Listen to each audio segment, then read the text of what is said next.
We're back. Finally. Why are you waving at me?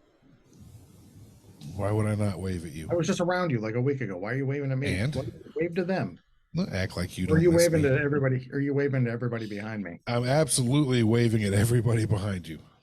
Look, that lemon looks real. Oh, crap. There we go. The lemon looks real enthused. He's like, even he's well, actually he more damn it, I always get the thing wrong. He more represents like my reaction to it. He's like, what?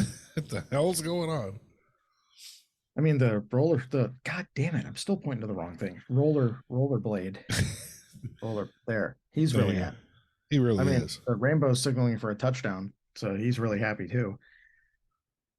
The heart looks severely depressed. No, the heart looks high. Yes, the heart does look high. That is definitely. And then I think the storm cloud looks worried that the heart is high. And then I don't know. Let's see. Wait, no, wrong one. No, wrong way. I was doing it the right way the first time. Oh yeah, the star is definitely high too. They're both high together. That's why the storm cloud's worried. Probably. Storm cloud's worried because half of the people behind me are high. Oh, which actually works another edition. Which actually works out better since last week it was only a third of us that were high. Yeah, well, we're not going to go there. We'll be right back after this. What the hell? What the hell? What the hell? Oh man, what the hell?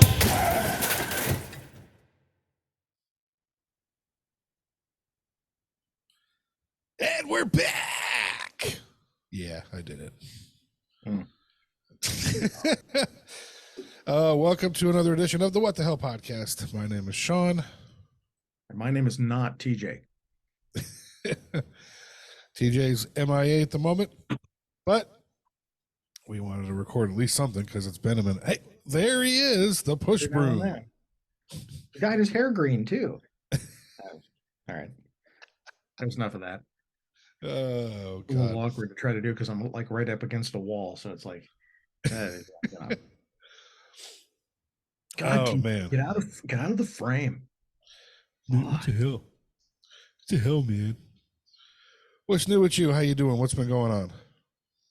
Oh, the usual. Yeah, and we're going through this thing called life day to day, and at least impromptu suggesting a topic since I was bitching about it before we actually started recording. So,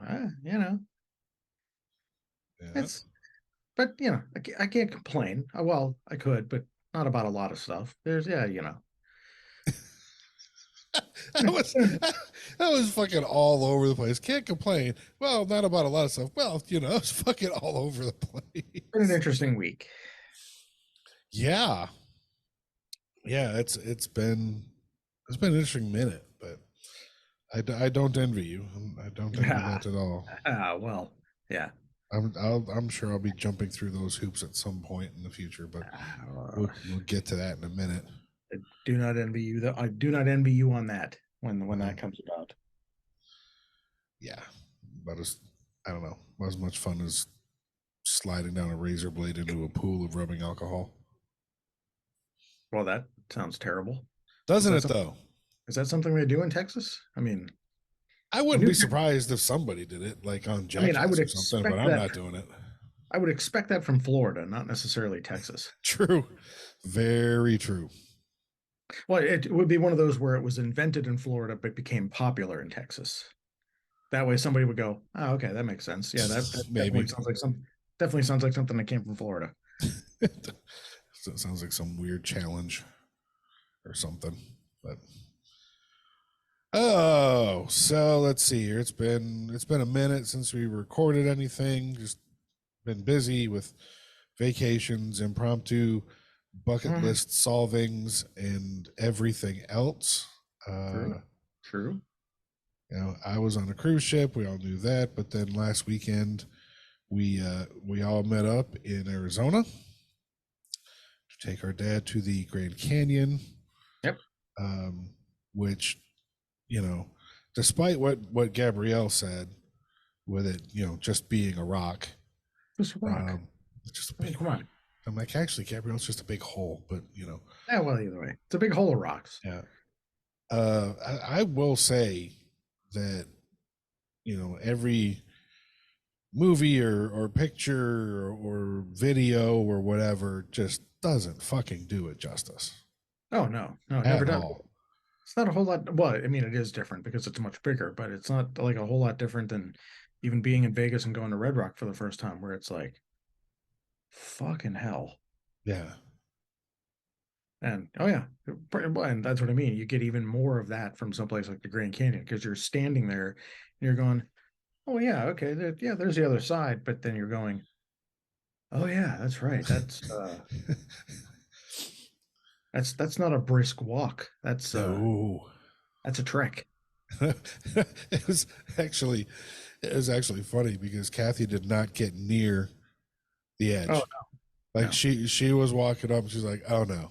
Oh no. Well, not only did she not go to the edge, but every time one of us walked up to it, like just calm down. None of us were drunk at the time. I think we're fine. Yeah, we're good. It something to definitely fucking see. That was pretty fucking awesome.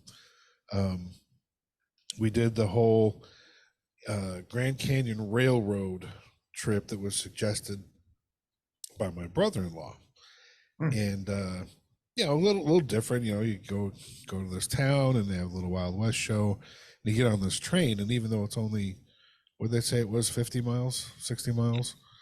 I think it was something like that.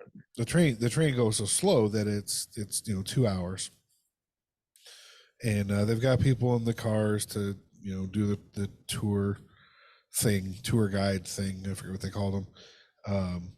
And they had guys with guitars going through and all that. Yep. But from everything I've read and a couple people commented while we were there, and even seeing it coming back, the cost of the train just beats out the line of cars supposedly to get into the state park, and then Oh yeah. Park and walk your way up the hills and all that shit. So just being able to go, and there's plenty of parking for the train, and get on the train, get off the train, be right there, do what you wanted to do, and then turn around and get back on the train. Well, that's what I mean. And then to be able to at least walk around, you've got a couple gift shops, you've got a couple different points of view. And yeah, I mean, between several of the places that I visited, I mean, even on our drive from Ohio to Vegas and then Vegas back, when I moved there and then we moved back, like I mean, just going there, like you get the same kind of thing, probably on a smaller scale if you hit the scenic loop in Red Rock. Mm-hmm. There's a thing where you got to drive in and kind of do whatever, but it's a smaller kind of entrance just because I'm sure it's not probably nearly as busy. Right. But that is in drastic contrast to going to Arches in Moab. Like there, you went there and they legitimately tell you get there early because you get there a certain time, whether it's like early afternoon or whatever. And even by the time that we actually visited, because we stopped there on the drive moving from Vegas back to Ohio. And I still remember because we got there early enough, we got in relatively quickly, got, kind of wound around and stopped to go hiking. But by the time we left, because you kind of come out the same way, you're driving by and you're looking because they had six or so, I think, entrance lanes. There we go. Yeah. Cars that go through. Oh, and they were backed up as fuck. Oh God. So it was kind of the same thing. Like once we, because we had, nailed down the thing about going to the canyon, and we bought the passes and everything because we were going to essentially try to do the same thing. We all kind of said, now we got to do it early because if we don't, and oh yeah. I mean, the train just worked out because again, you stop at the depot, you buy your tickets and everything else. They take you all the way in. Granted, it's the south side, which who cares? I mean, the Grand Canyon is big enough. You're not going to see them both in one day anyway. Yeah, no doubt.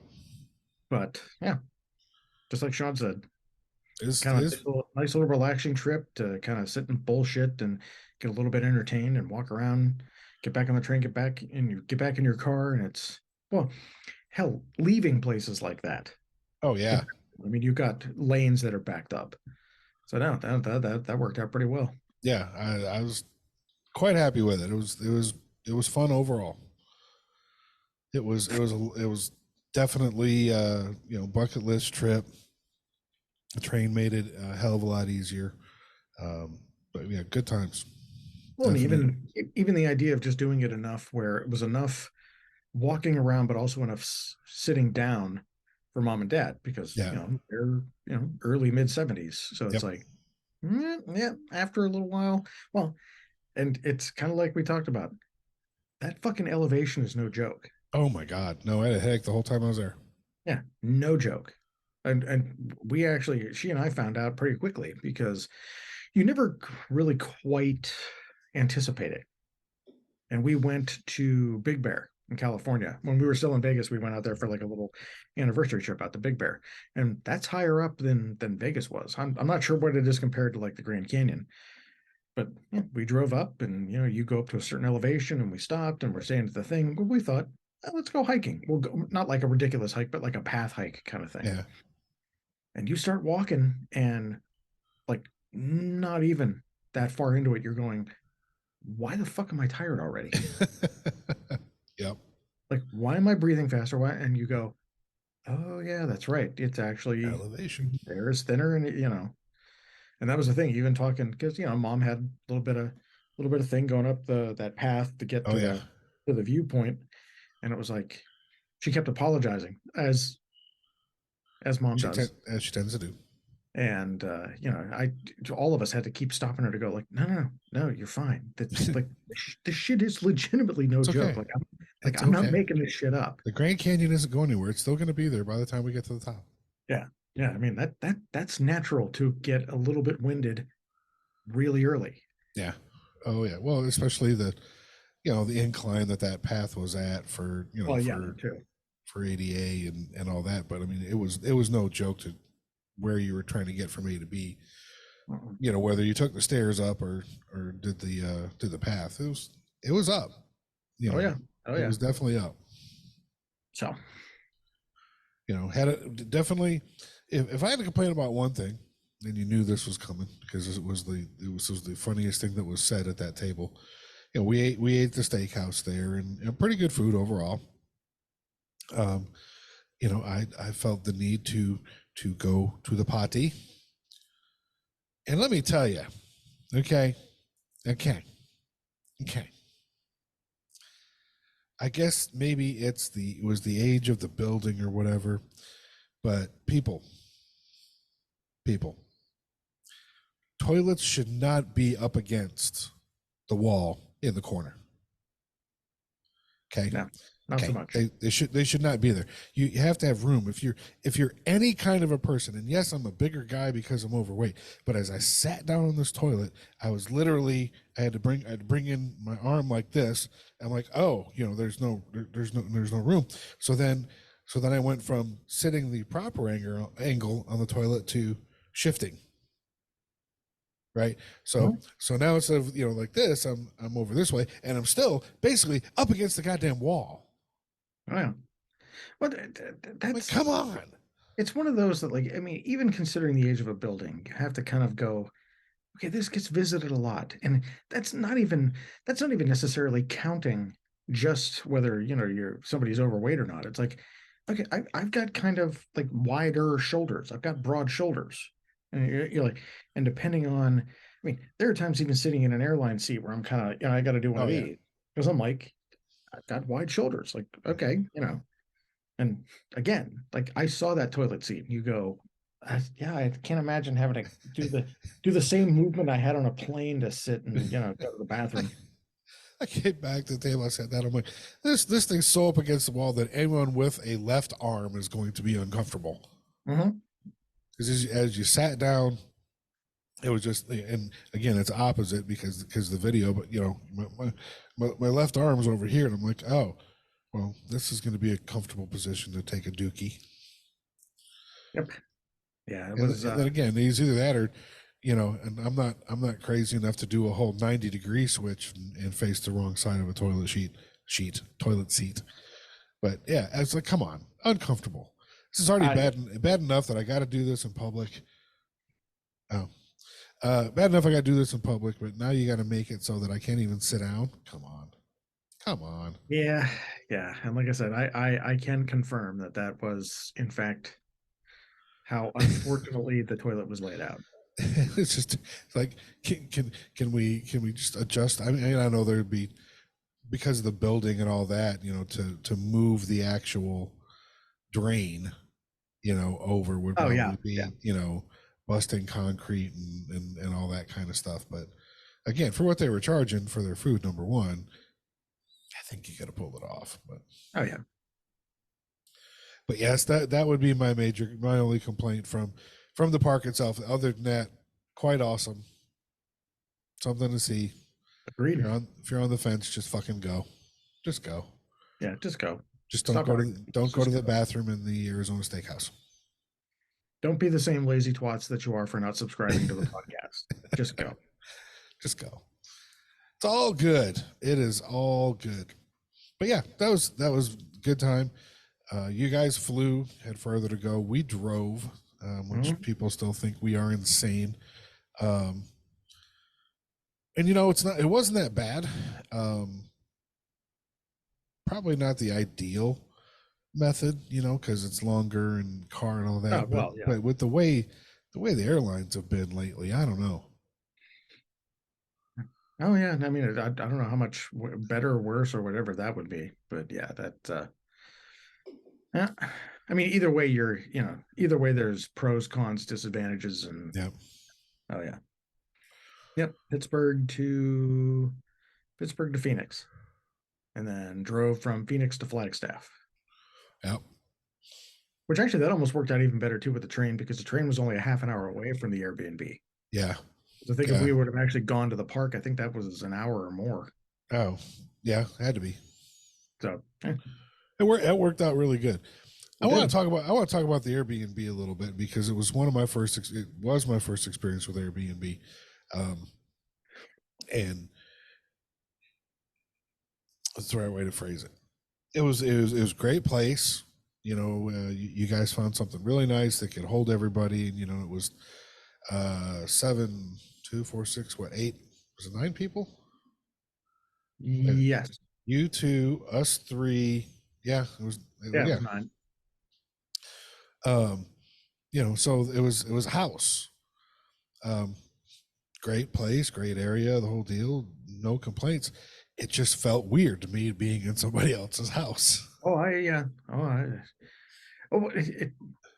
mean, even for the little bits, because we did mainly Airbnbs on the drive from here to Vegas and then Vegas back. Right. I mean, depending on, it doesn't really get less weird. I mean, there were times at least we're going into these places and it is legitimately just a blocked off room in somebody's house. Like, you're not walking through like their living room or whatever. There's Yeah. a separate entrance to make it kind of Right. blocked off and whatever. But you're still like a wall separating you between somebody just living in their house and you're renting a room. And some of them were even smaller than that. But we also had the same ones where, like you're doing the house in Phoenix. One of the ones when we came driving from here to Vegas, we stopped at one and it was essentially an apartment building. So they would just do apartments. So you had your own like Yeah. full out space. But some of them are okay. Some of them you have to question whether you could actually qualify it as an Airbnb. One of them we walked into, so tiny. So you open the door, you kind of walked in. Immediately to the right, there was very small amenities, like not I don't think it was a stove, but there was like a coffee maker. There was Kansas City, maybe. I don't remember. I'd have to figure it either way. Yeah. But think off to the right, and you looked to the left, and there was just a open space, but it was a large, like, combination couch bed something. Okay. Like it wasn't like it wasn't like a sectional where it wrapped around. Like, if you would imagine looking into like an open space in a house, like you turn, you kind of look, hey, whatever. Like, a sectional would kind of run along those edges, but you could still like sit around it and kind of do Yeah. whatever. This was just one big solid like a bed slash couch kind of thing, Yeah. and there was a TV on the wall, and you're like, I this so Yeah. and you kind of look straight ahead, and there was a small little enclave to get to a bathroom, and that was it. It was just this tiny, and which again, not ridiculously uncomfortable, but you walked in and went, that's it. All right. Have you seen? Because it makes me think of a couple of videos I've seen on YouTube, which I guess the latest craze in some of these Asian countries are these basically they're pod hotels. Oh yeah, I think I've seen something about yeah. You know, where you're just you get your own little. They're like $20, I think, is what everyone loves about them. But it's a pod. You go in this room and there's these stacks, and and you're like, looks like they cut out the bunk area of a tour bus and just stacked them on top of each other. Maybe made them a little bit bigger. Oh yeah. And all that. And I mean, $25. Oh yeah. You're just there to sleep and shit. So. Oh yeah. Well, and even like I said, that one Airbnb where it was kind of like, I can't remember how much it was. Might have been like 100 or something like that. But again, wasn't a whole lot bigger. Like there was no entertainment area where we were kind of half sideways laying down to watch TV was the exact same spot where we were going to be sleeping later because it was all just one thing. Yeah.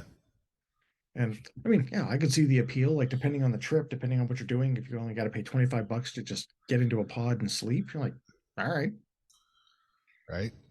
It's especially like if you're just there for like business or something else where you're not necessarily looking to entertain and like do all. I mean, if you're just there to kind of passing through or whatever, all right. Yeah, quick layover stop for something, or I'd do it. I mean, I don't think my wife would ever do it. I would do it if it was an option and made a hell of a lot of sense given the thing. But that's just me. But that's kind of, I mean, that kind of thing that might be like one of the draws, right, of the Airbnbs is, oh, check out this kind of funky space that you wouldn't see anywhere else. Yeah. Because I mean, there are definitely ones that are a little more unique. Yeah. Which is perfectly fine depending on what you're looking for. But there are the ones that, yeah, again, it's just some back room on someone's house or whatever. There was one on the way, which this one was hilarious because it was the bottom floor of someone's house. It was their basement, but they were home, and you just kind of ignored the fact that you're walking through their yard. It kind of wound back. It was like a back entrance to their house where you entered this thing, and you walked in, and I swear to God, it looked like we walked into like a Godfather movie. Like there's just like these weird columns, and the bed's very decorative, and there's a fish tank, and there's a leather couch, and you kind of walk in and like, what the fuck? Okay. Like very like pretty decently decked out. But again, this is the bottom floor of someone's house. Like you could hear them walking around, and you kind of go, weird. If this is their house, it's like there really is, except for courtesy and decorum, no reason why they couldn't just unlock the door to the basement and come walking down to go like, hey guys, and like look through your shit when you're gone or whatever. Yeah. Which again, I've never had it where somebody has done that, but it's still a weird feeling being in somebody's basement, no matter how decked out it is. Yeah. That I guess that would be why like Verbo's commercials that have come on lately are like, the host isn't here. Oh yeah. Because there were a couple of them.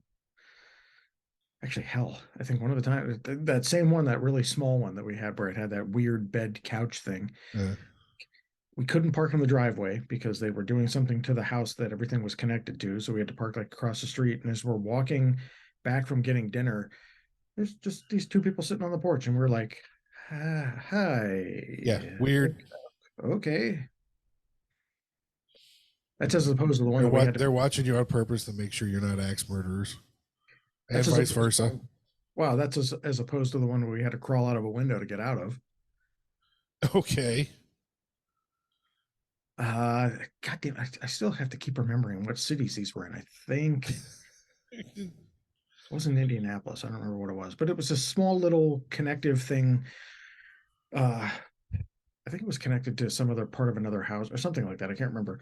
But like you walked back around the back of this house and you entered in. Well, number one, we get there and this guy's dogs just come like around this corner. Like weren't like barking or anything, but it's like, okay, that's the first indicator you have is this guy's like, you're walking around this corner and you kind of look, he's off to the a little bit further out.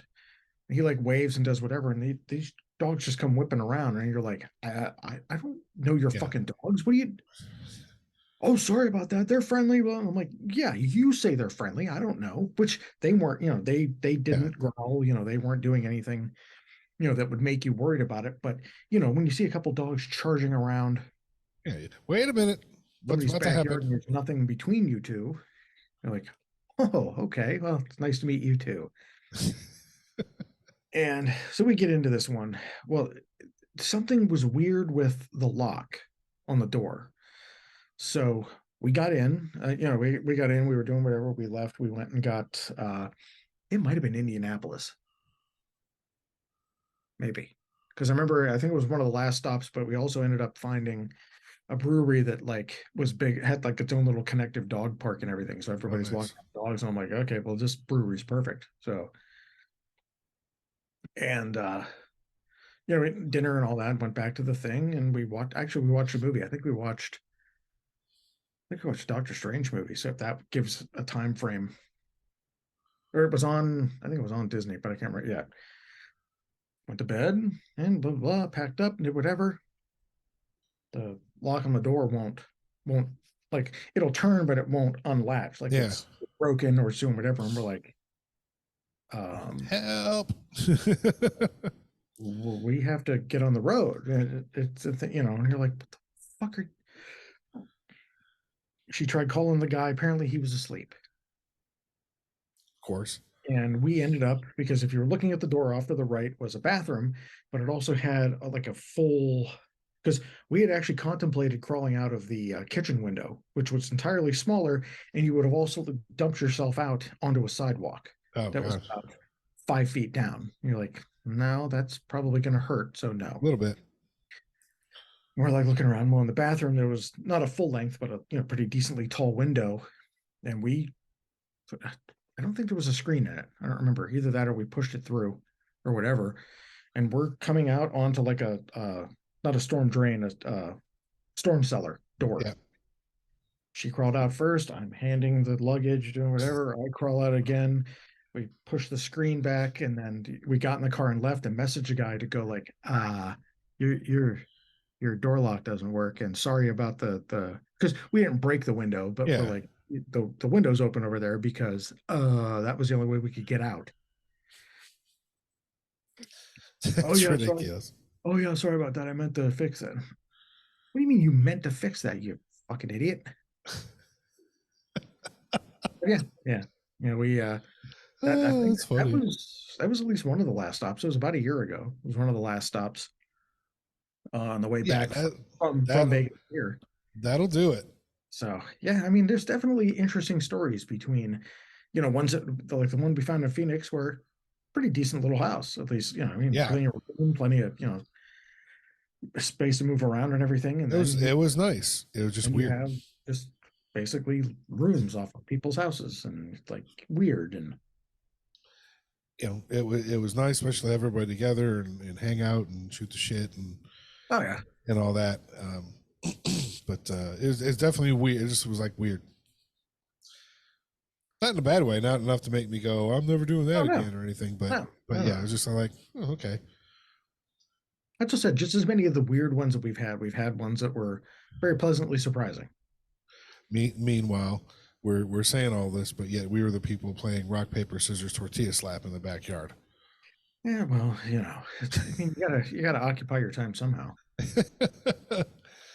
I get it. I get why it's funny now. I mean, after watching you two do it a while back and then just randomly getting in a tortilla fight.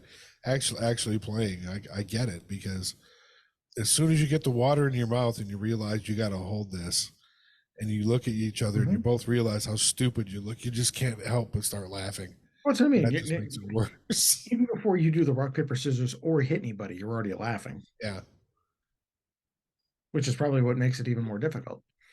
it is, and even more fun. So that was good times, and Gabrielle got really good at rock paper scissors really quick and slapped the shit out of me. She's got a hell of a backhand with a tortilla. It was so funny. Oh, yeah, oh, yeah. Oh, She had a good time. it was. I guarantee she had a good time. She still laughs about it. Slapping me with a tortilla. Mm-hmm. Good times. Very few times you can actually tell a story about slapping somebody with a tortilla without laughing. There's not usually ones where it's actually more like a very serious fight where you're like, oh my God, no, they were beating the fuck out of each other with tortillas. You're like, no. Did you just throw that burrito at me? I'm punting your dog. Now this is happening. There you go. This burrito is tasty, but it's mighty filling. No burritos were harmed in the making of this podcast. Oh, God. So, yeah, Airbnbs are a little weird. Can be, yes. Oh, yes. Definitely a little weird, but you know, I think it definitely served the purpose of, you know, getting us all together, everyone being together to do this with Dad, and oh yeah, and it was pretty awesome. Not gonna lie. No, ended up being pretty good. Not going to lie. You know, somewhere along the line, he catches COVID. Yeah, well, yeah. You know, once it didn't find out till he got home, but like, shit. Yeah, you get that call, you know, mom calls and says something, and we're like, fuck. Well, because oddly enough, earlier that same morning, she woke up like and just didn't feel good. Like not necessarily like full on whether it was COVID or whatever, but just, you know, had like a small headache, was, you know, a little, just felt a little weird and whatever else. And then like 3 hours later at work, mom calls and says Dad has COVID. And we're like, yeah. Because again, she already didn't feel good, and fucking hell. So, you know, she's already had like a meeting or two with a couple of people, and like one of our other coworkers came in and was talking to her, and you're preparing yourself for that almost inevitable to go. You go home and test and you're positive, and then have to go back to everybody at work and go, by the way, sorry guys. Yeah. But no, she tested negative, so we're all, fingers crossed, we're all good. I think by this point you're good. I would think. Yeah. So. But, well, because you start questioning it too, because even on that same day, like I'm sitting at my desk working, and like briefly for maybe like a half an hour, I started getting like the little, not fully lightheaded, but like a little bit. And I'm going, motherfucker. Because she felt like crap. I was tiny bit lightheaded, and Dad's got COVID, and you're like, dickhead Right. at the fucking airport or whatever the hell it was, or, you know. Well, and then even after all that, mom tested negative. Like, he's got it, she didn't. So now it's like, I don't know, are you just a magnet for it, or? Right. Because this is the third time he's had it. Yeah. Yeah. It's like, I mean, did somebody just walk up to you and hand you like a candy bar that just said COVID and you ate it? Like, it's that nougat in the middle, man. Seems very specific. What does COVID have against you, Dad? It just seems to keep coming after you. Right. Oh, excuse me. So yeah, well, I mean, they've, like I said, he's had it 3 times. I think she's had it twice. And I mean, we lucked out that even at their age that it didn't hit, you know, wasn't like real bad. Yeah. For sure. Well, you know, but again, still a good trip. It was. Still a very good trip. But then you come back and start reliving your nightmare. Well, actually the one that we had, Well, because I keep forgetting we're actually recording because you should probably offer like some context as I'm going. Yeah, I mean it's terrible. Blah, blah, blah. You know, the nightmare, the nightmare that has become house hunting. Dun, dun, dun. I need that sound effect, but I don't have it. Well, because I mean we oh my God, we've seen so many, and there is just the overall of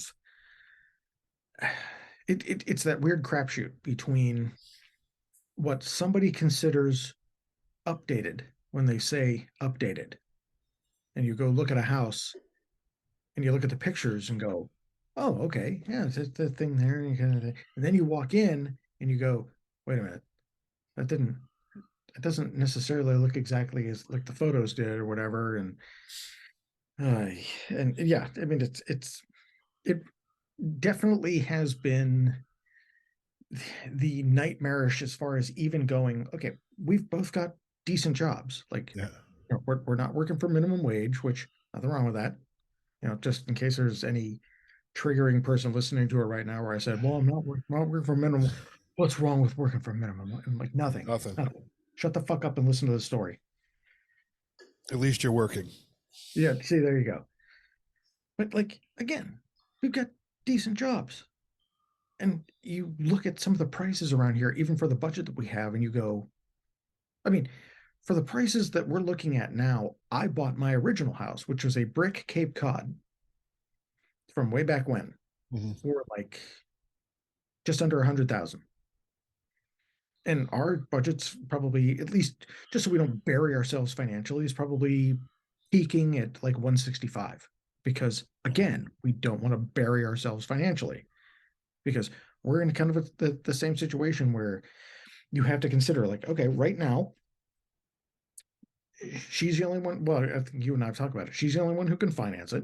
Yeah. Because the last gift from my ex-wife is I can't help her finance it until early 2025.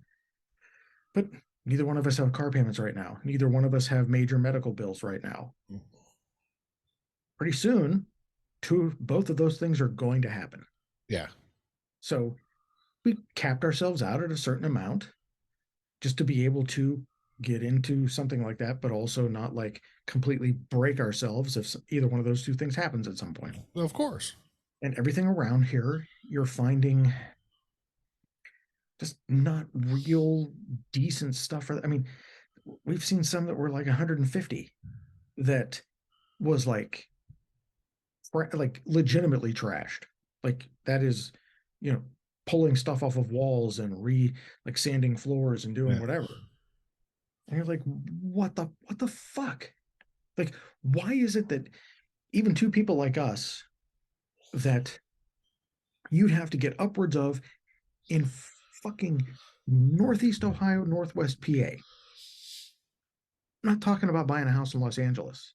Right. I'm not talking about buying a house in Vegas. Just for the area we're in, you've got to go upwards of like 250 to 300 just to find something like relatively decent, just ready to move in without having to work. Oh yeah. And it's like, we can't do that. So it's nerve-wracking because you go look at these houses and some of them were priced pretty decent. You walk in and like, we just saw one today, it was up for 125. And some of the walls and like some of the, like there was stucco that was cracked. We're looking at bowed walls in the basement where that looked like they're kind of bubbling in on the sides. And you're like, okay, because you look at the pictures and go, wow, that looks okay. Yeah.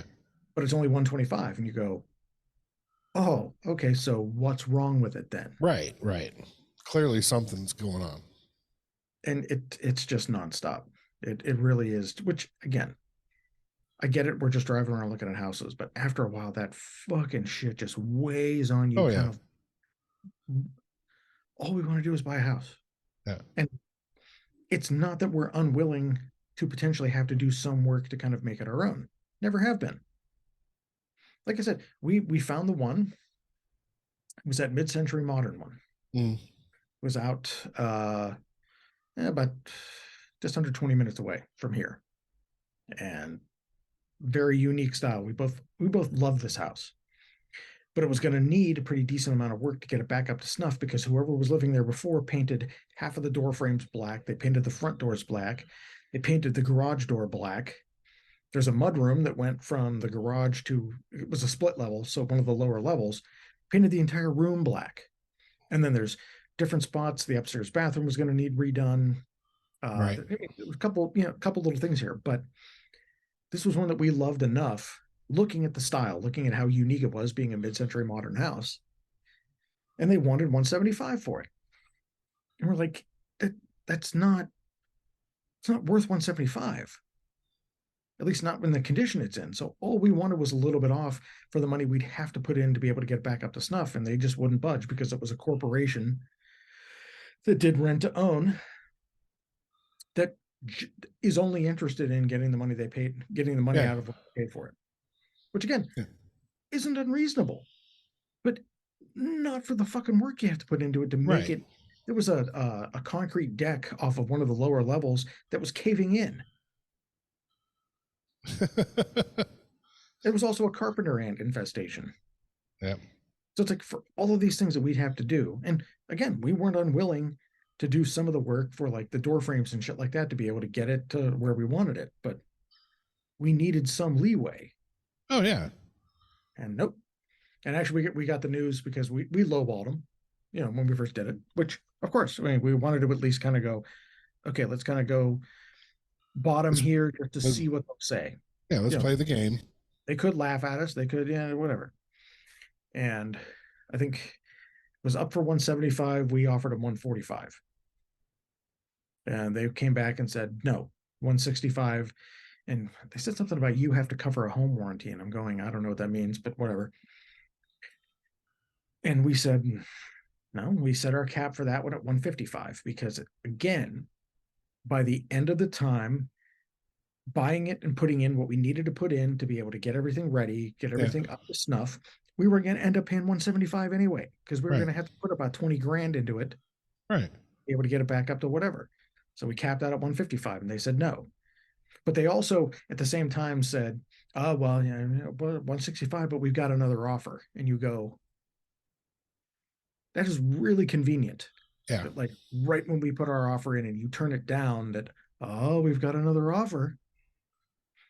So we were both kind of skeptical. It actually ended up somebody must have because it went under contract on that Monday that we came back. But again, it's we didn't think we were being unreasonable just to kind of go like, okay, look, you're a fucking corporation. It's not like we're trying to stiff somebody out of $20,000. Yeah. But we're going, this house isn't 100% move-in ready. It's not. Yep. There's woodwork. There was there was woodwork around some of the windows. There was sealants around some of the windows that were going to need to be redone. There were, not. Yeah. But again, it went back to the same thing. But that one hit hard because we were so in love with it that was the one. Again, we realized decent amount of work to get it back up to at least looking pretty good. That one though, for the style, for the size, and everything else, we were fully into. If they would have accepted the offer, went, all right, we know what we're getting into. Well, but you got to do what you guys did. The worst thing people can do in that case is tell you no. True. It doesn't hurt to shoot the shot because you never know what you're going to get. And this whole, I mean, I think we've talked before about the shit show and nightmare that is car shopping. Oh yeah. Especially if you are a subprime credit person, which I had been for quite some time, buying several cars. The house is just another damn level of that shit. Well, that's one of the considerations I would have to have anyway. Like, I've got a 10-year-old car, which it's a Jeep Wrangler, so I'm not complaining. Yep. But that car's got to last because I can't go for another one until this bankruptcy's off my record. I can't. Otherwise, I am going to get raked over the absolute fucking cold as far as an interest rate goes. You're going to get an 18% interest rate, and you're going to be upside down from the get-go.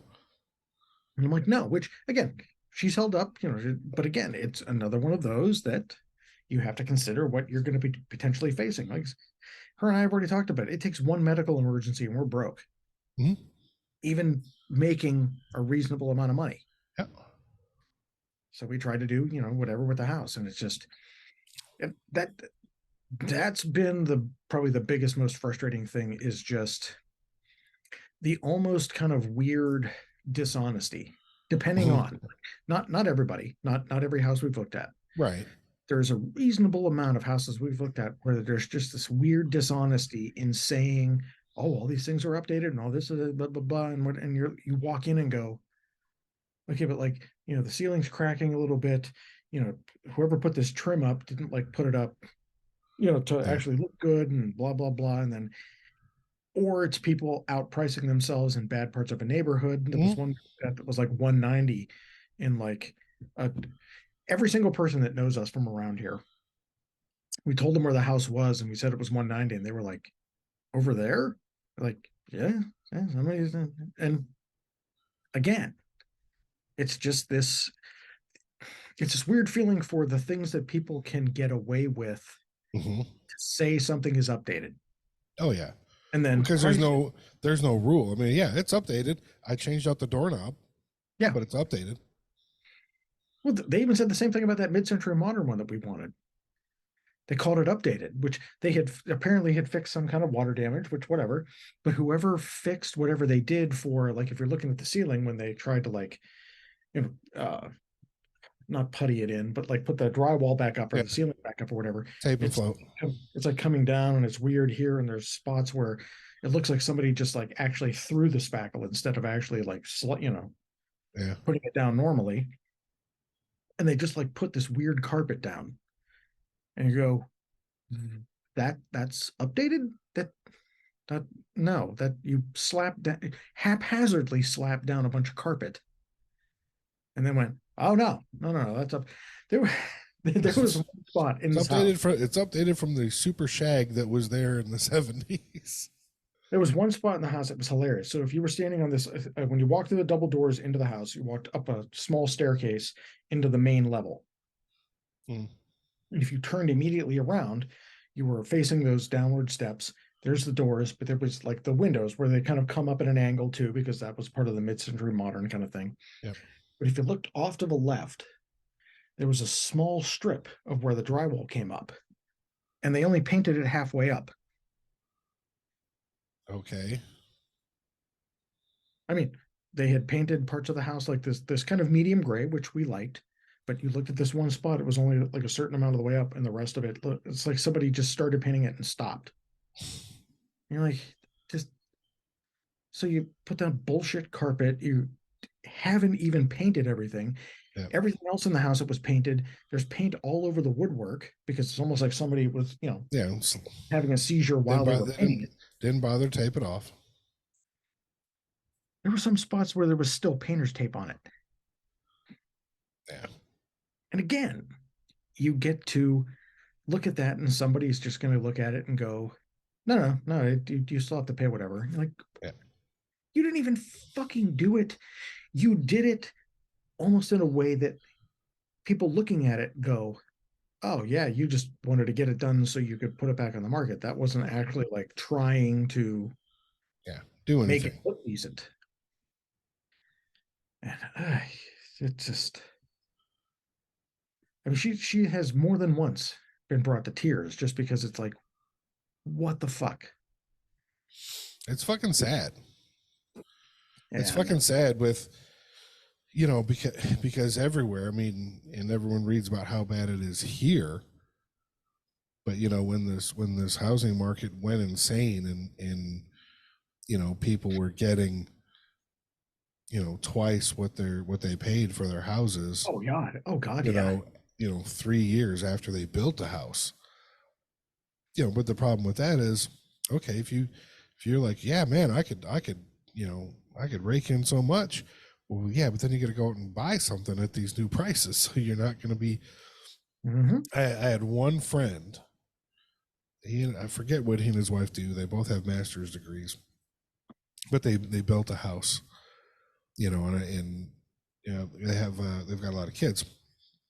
So they built a house, and I think they paid $475, to get it built. And here that's a big house. It's not a mansion that a lot of people would think it is. Oh yeah, yeah. With that kind of like almost $500,000. Oh, that's it was a big house and it was very nice, and all that.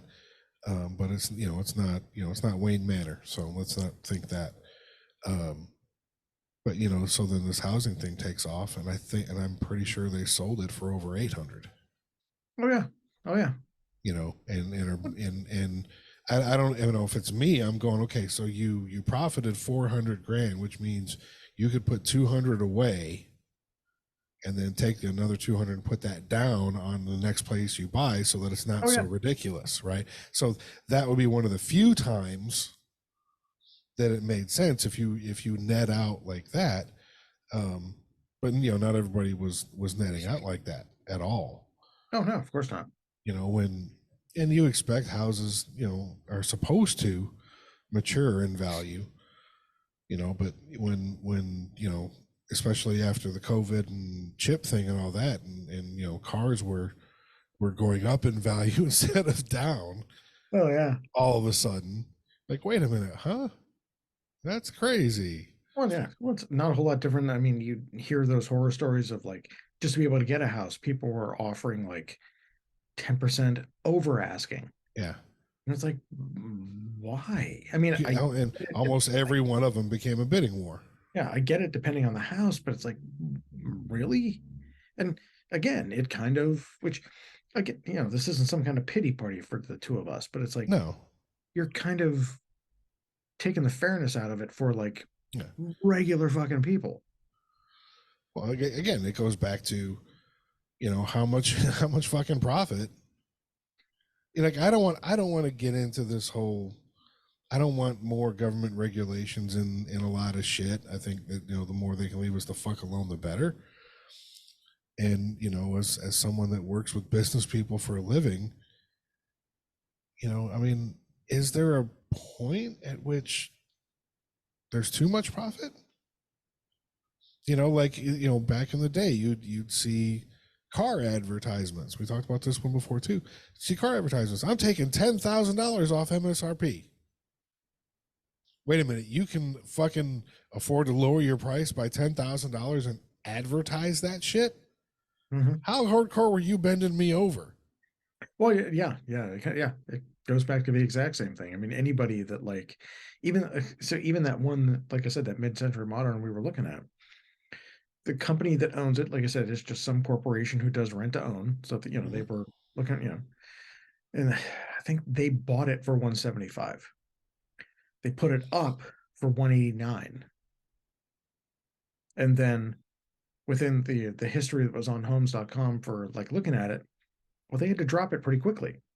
Yeah. Because nobody was buying it for I mean, I've seen multiple houses around here. There was one of my coworkers used to live in that she and I were looking at one point. It was up to like 185 or something like that. And that one's only been on the market for like a month or two, maybe. Yeah. The last time we looked at it, it dropped 15 grand to 170. And you're like, doesn't that fucking tell you something? Yep.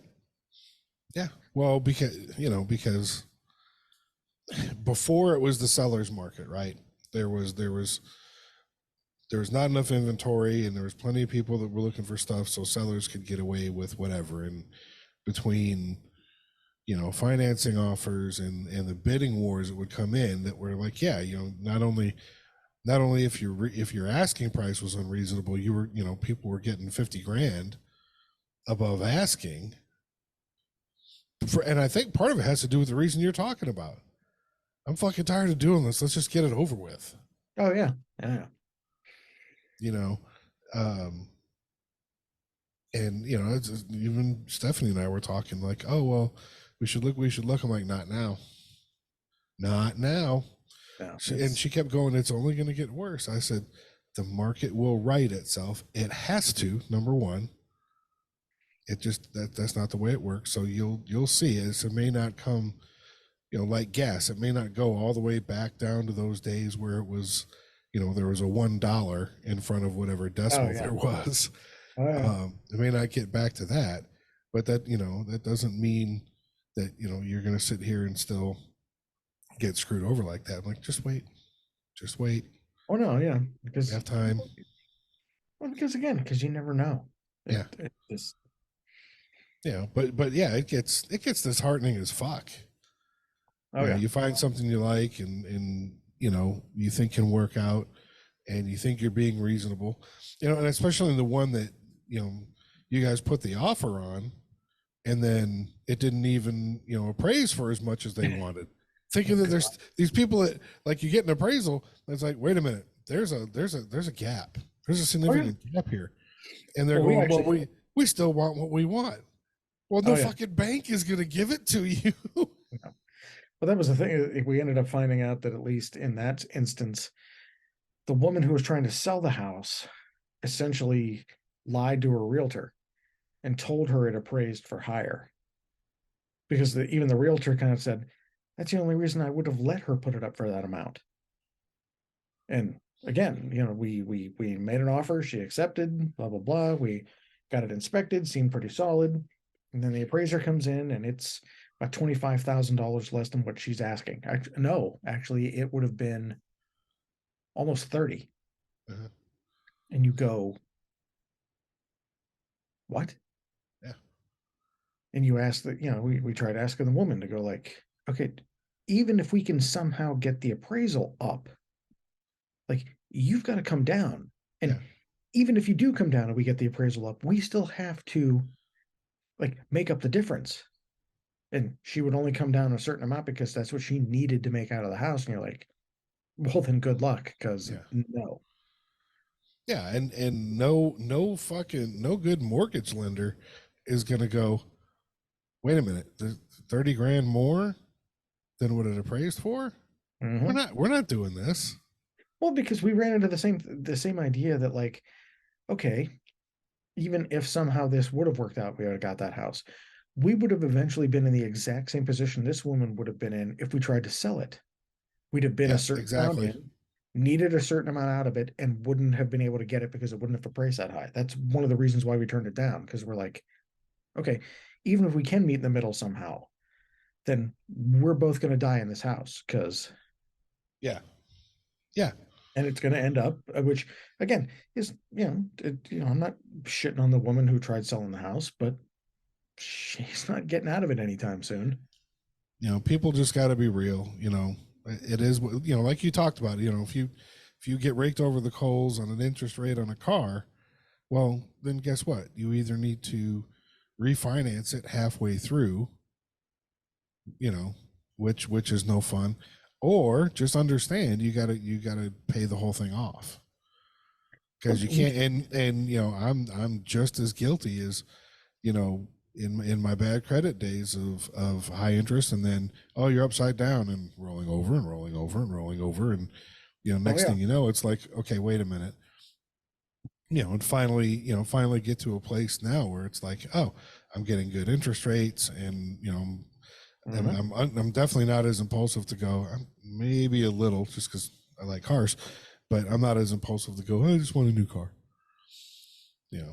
I think this last one I bought, I'm going to deal, drive until it's almost completely 100% paid off. Well, that was how it at least partly worked out, even with mine, because I mean, once everything happened from way back when with my ex, I mean, I spent 4 years at home. Yep. And the whole idea, in that time, I paid off my student loans and my car. That's huge. So, I mean, and that was the idea. Like, it wasn't, I could have, for the money I was saving, like, have just like gone wild and like done this and done that or whatever. And I'm like, no, I'm trying to set it up for at least a little bit less of an uncertain future. Hell yes.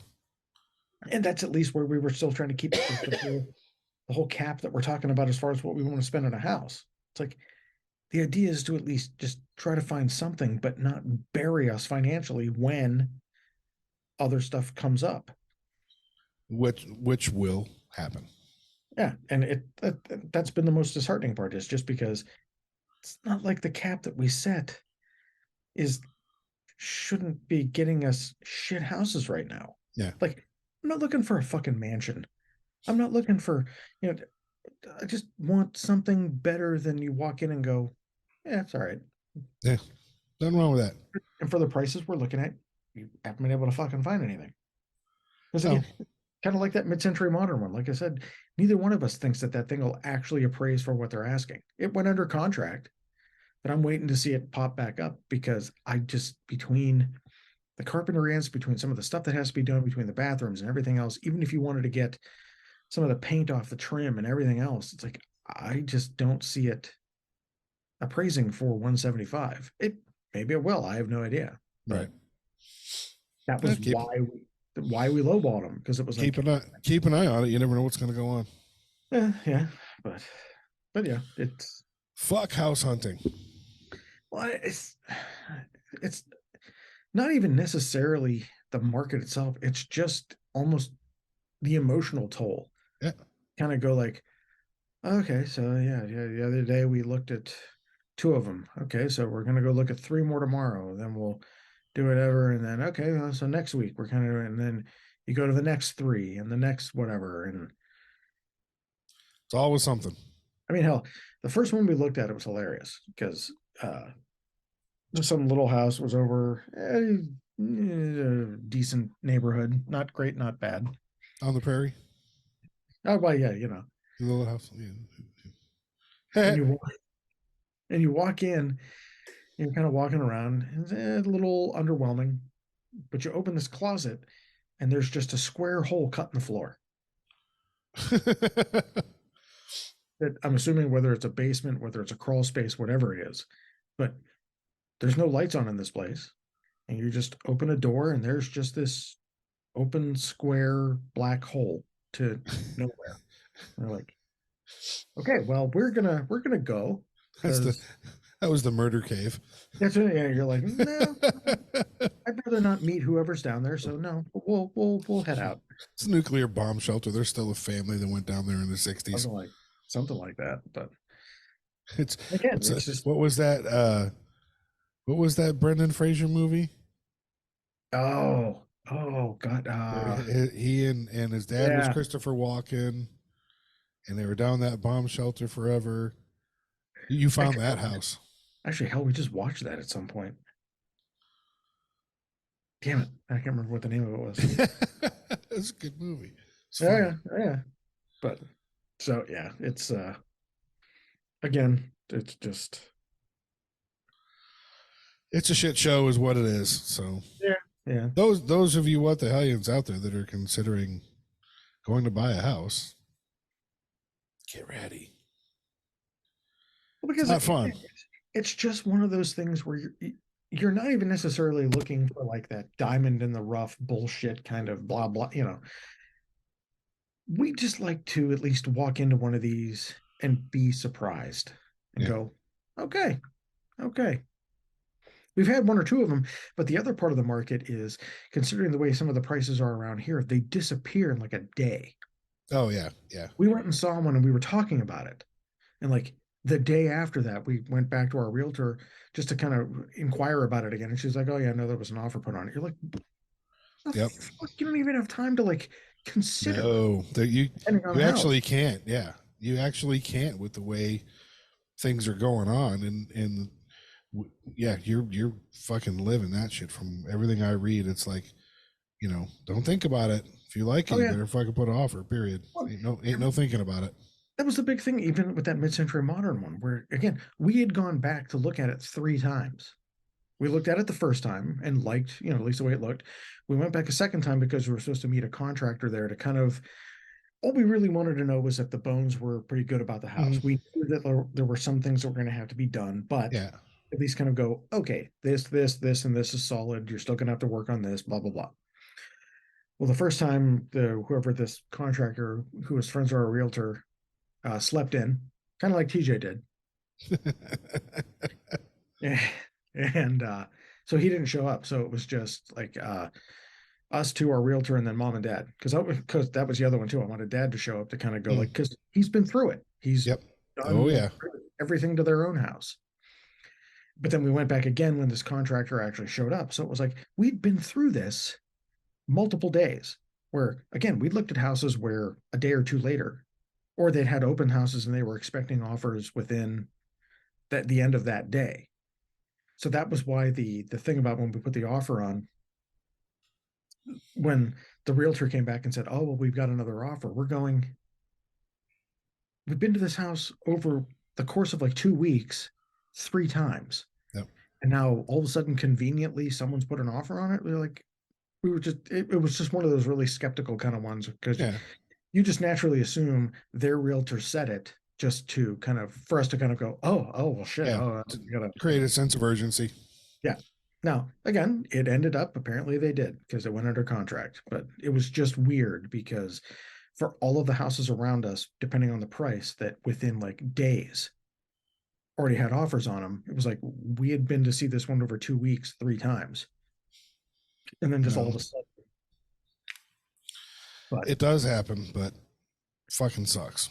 yeah. There you go. Be ready. Be warned. Oh yeah. If you're gonna do this, be warned. Just saying. And have some patience, or have some kind of resiliency, because that shit weighs after a while. Well, I think you make a good point with patience, resiliency, but mostly, have your plan going in. Have your cap. Don't Oh yeah. I mean, you know how salespeople work. And say what you want. A realtor's still a salesperson. Oh yeah. Very true. Some of them are great. Some of them are shady as hell. But Very true. think about it as you're sitting there in the in the finance office or wherever, buying a car, and it's like, oh, well, you have to buy this and you have to buy that. You're like, wait a fucking minute. It's not what we talked about. Numbers, yeah. And, have that plan and understand where that cap is. I think that's super important, regardless of how much you love the place. If it's going to bust your cap, don't do it. No, yeah, that was, well, because again, it came back to between what our cap was and what they actually brought the house down to for that mid-century modern one. I mean, again, it's weird to say, just because it's not like it was some small amount. It was 10 grand, but it was like, to be that fucking close and to go, seriously, 10 fucking grand. Yep. Which again, you kind of go, okay, I get it. It's owned by a corporation, but you can't tell me that this place, if they really wanted to sell it, couldn't have sacrificed 10 grand. It's like, we weren't asking you to cut half the price off. Yeah. We thought we were being reasonable for what the place was, what it could appraise for, and for the amount of work we'd have to put in. And we were like, we said 145, they came back at 165. And we're like, no, for what we got to put into it, our cap is 155. And they pretty much just kind of went, nah, whatever, see you later. Like, fucking 10 grand, seriously. Yep. Which again, I'm not trying to snub my nose at 10 grand. 10 grand's not a small amount of money, but no, it's not. It's also like that close. Oh, it's it's they're gonna. That's the one issue when you're dealing with a company like that is they're gonna look at profitability and breaking even on every transaction, and where it's not a corporation, would probably have a little more leeway, right? You would think.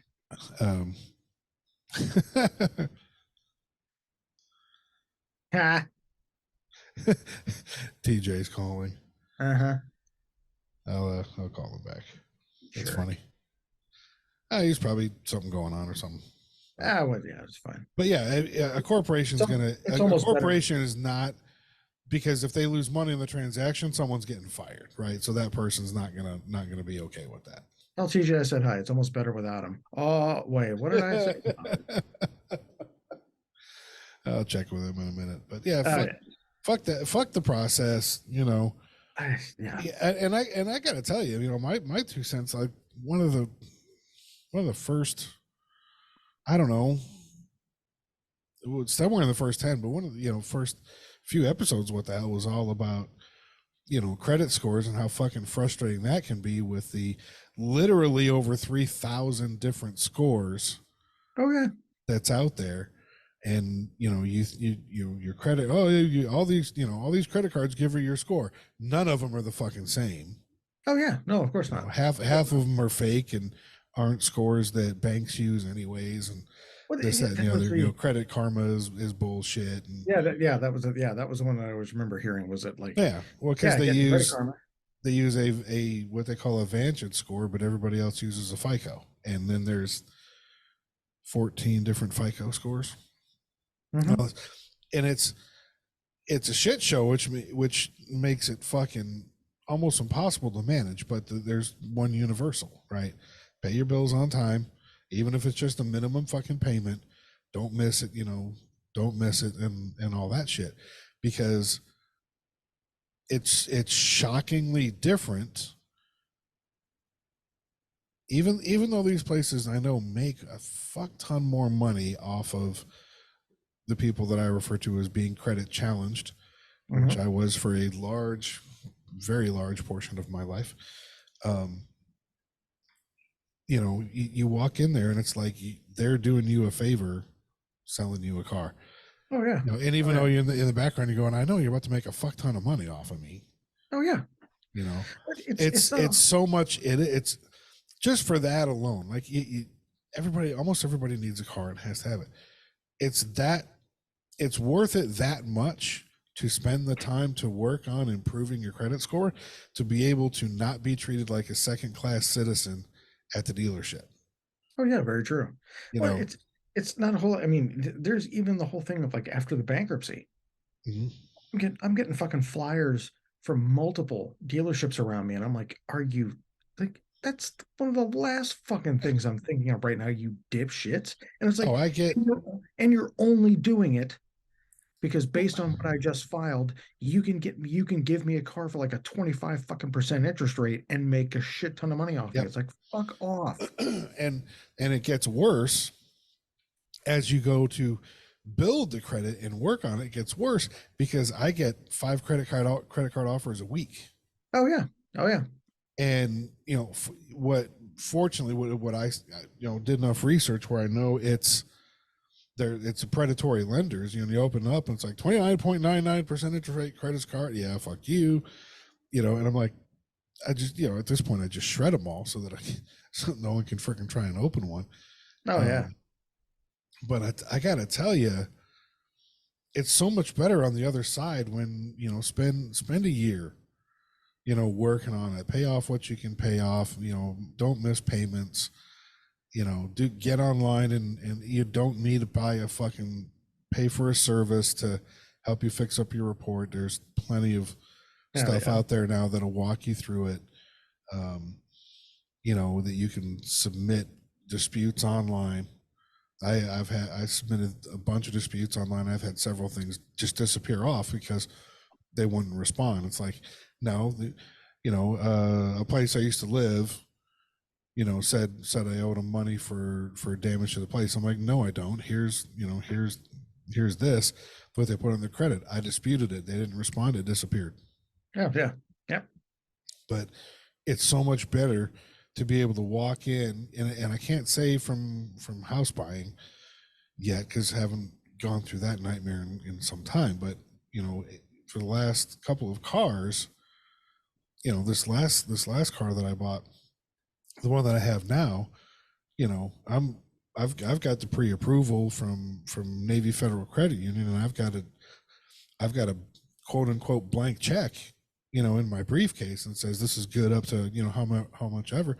So I'm walking in as basically a cash buyer, and yeah, you don't feel as horrible as you do when you're waiting there for 30 minutes for them to figure out the deal when you're a poor credit customer. Yeah, they'll sell you a car. They'll fucking sell you a car. Yes, they will. But it's so much better to be able to walk in and go, I want that car. I'm not paying more than this much. I got a check in my bag if you can get the deal done today. And by the way, I don't do the back and forth. You get one shot. Oh yeah. Well, because we all know that the old talking to the manager is bullshit. Yeah, everybody knows all that stuff, and like I said, they still came back and said, we were, I don't know, $1,200 off, right, So that was the one shot. They came back with a $1,200 difference, and I went, okay, they're willing to play, you know, and so I went straight to Pawn Stars tactics. Sorry, we're 1,200 off. Let's split the difference, 600 apiece. Okay. I'll come up 6, you come down 6. Let's get the deal done. And I think they came back and said, you know, we'll, you go 8, we'll go 4, right? But again, they didn't come back with a hell no, you know. Oh yeah. And I went, you know what? They're willing to play the game. I'm not losing the vehicle that I want, you know, which is only the 3rd brand new vehicle I've ever bought in my life, over $800, and I was just like, go get my car ready. Let's go. You know, it's so much better than, because if you walk in with that bad credit, again, you already know what you're about to go through, so you're walking in like a sheep anyway. Like, please, sir, I would like to buy a car. You know, and the salesman loves you and hates you at the same time, because he knows it's going to be a bunch of work, but he knows he's going to make some fucking money if he can convince you to buy a car. Oh yeah. You know, and you don't want to go through it again. And next thing you know, you bought more car than you wanted, and you're going, I don't feel good about this purchase. Mm-hmm. But I'm going to have to deal with it for the next 5 years. Poorly. Milk was a bad choice. So yeah, it's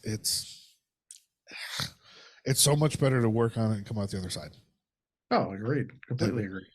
You know, deal with your shit, learn your stuff, and it'll be better for you coming out the other side in just about every way possible.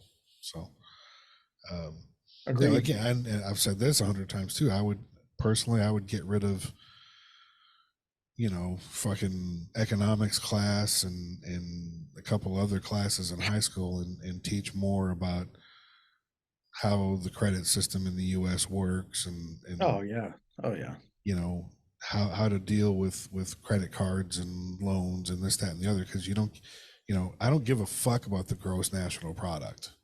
I give a fuck about, you know, being able to make smart fucking decisions, and you know, we've all made the dumb ones, and all that. So that should be taught a hell of a lot more. You want to look at, you know, geographical and geopolitical and all the other economics and all that shit. Save that shit for fucking college. Oh yeah. You know, it's like, wait a minute. Yeah, you might get a little introduction to it in high school that might make you want to play with it in college, but you know what? Fuck your calculus, fuck your physics. I'm not that guy. If in high school, you know, if you're a math person and can get into it, but to require me to take some of this shit, and I'd say it's the same thing when you get your degree. It's like, wait a minute, hold on. If I'm studying business, why the fuck do I gotta take, you know, environmental science? Oh yeah. Now, don't get me wrong. I get it. Corporations have responsibility, environment, blah, blah, blah, blah, blah. But at the end of the day, the reason college is expensive as it is because you got to take a bunch of bullshit that you don't fucking need. And I say cut out the bullshit. Very true. You know, if you're studying physics, then you need all those mathematical courses. I don't think you should have to take French. You know, I don't think you should, you know. Parlez-vous français? Fuck off. Yeah, I don't think you should do that. Study what you want to study that applies, and get rid of all the bullshit. Stop allowing there to be degrees in basket weaving, badminton. Yeah, you know. Anyway, neither here nor there. But at the end of the day, plan better and again, work the system so that you don't have to put up with some of the frustrations that we're talking about here. Because it ain't fucking fun, people. It ain't fun. Anyway. All right, let's wrap this bad boy up. Everybody's got shit to do, and get with TJ here and figure out something for next week. But that having been said, what do you got for the What the Hands? Probably the usual. You know, stay classy. Insert your hometown here. Do it. Parentheses, insert your hometown here. Ah, yes. That's for all of you to like imagine I just said your hometown. We're working on the audio for it to actually do that, but for right now, just imagine it. Just stop giving me shit about it. Just imagine Exactly. or at least I'll just borrow it from Stay Classy San Diego. So if anybody's looking from San Diego, there you go. Rest of you just Insert your hometown there. mute it and kind of think that I said that. Yeah, the thing. Exactly. Have some Either pride I'll in just it. start- Jason said your town. Either that or just next time we do this, I'll just list every city name in the entire US, which will probably take up the whole episode. So At least. we'll just hit record and I'll just go, Stay Classy.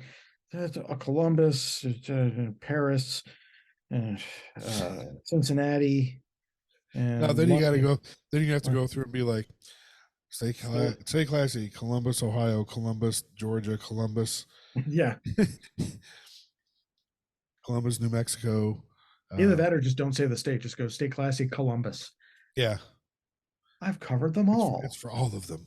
It's for every one of them. You heard them. Stay classy. Be good. Catch you on the flip side.